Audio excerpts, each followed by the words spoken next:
I was very aware that the Cathedral of Christchurch was loved by the community, but even then there has been a genuine amazement at the depth of feeling.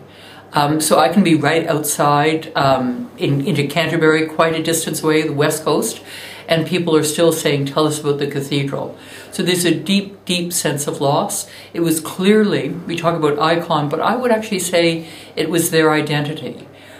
People out in the countryside, rural people, say when we go up to the city, it becomes our church. So there's a huge sense.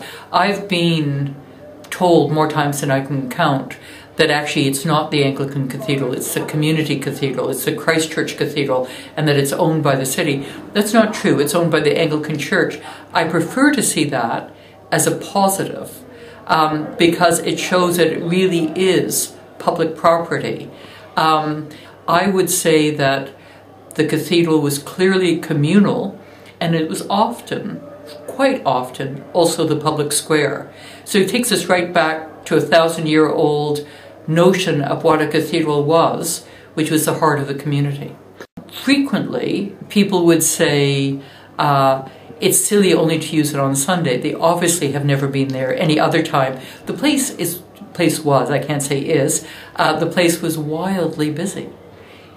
You would go in, the one place, it wasn't very good for prayer because it was too busy, but in a wonderful, vibrant sense of tourists looking around, people having tours, people looking at the artwork, people gathering to have a conversation, there'd be a choir rehearsal going on. How has the role of a cathedral changed in today's world compared to what the cathedral used to be when it was first built? I'd have to say that that really is a question of leadership, and it's a question of the local community. For example, elsewhere in New Zealand, there are cathedrals that are little more than large parish churches, and they host ordinations and diocesan events, and that's probably full stop. I would say the Christchurch Cathedral is in many respects a medieval cathedral, which is the place people look to when anything happens. Looking into the future, what do you see the role of the cathedral will be, and how will that affect perhaps the kind of structure that you build? I think there are two things there. One, part of that answer will come when it is decided, and it's not yet, about what the transitional cathedral will look like.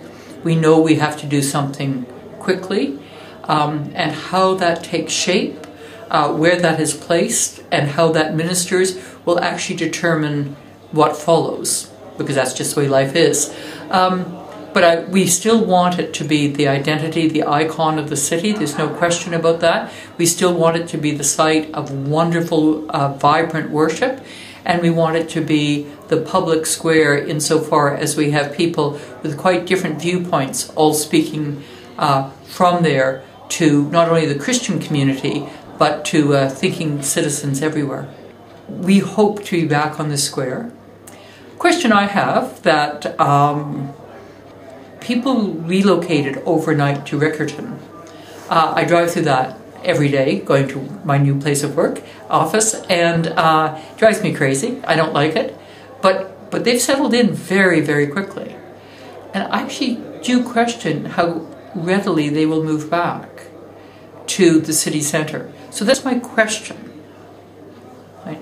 I still think we'll put the cathedral in within the 4 Avs, no matter what.